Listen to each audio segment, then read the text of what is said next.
Hi எல்லோருக்கும் வணக்கம். இப்போ நாங்கள் எங்கே போயிட்டுருக்கோம் அப்படின்னு பார்த்தீங்கன்னா, தர்பூசணி பறிக்க தான் போயிட்டுருக்கோம். ஏன்னா நாங்கள் வந்து காட்டில் வந்து கடல போட்டிருக்கோம். அந்த கடல வயலில் வந்து தர்பூசணி வந்து தானாகவே முளைச்சிருந்துச்சு.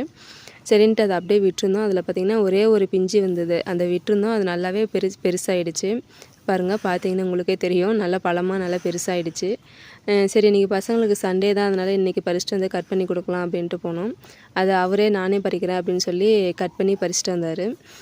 என்ன தான் நம்ம கடையில் வாங்கி சாப்பிட்டாலும் நம்ம காட்டில் நம்ம வீட்டிலேருந்து நம்மளே பறித்து சாப்பிட்றது அது ஒரு தனி சந்தோஷம் தான் இல்லைங்களா?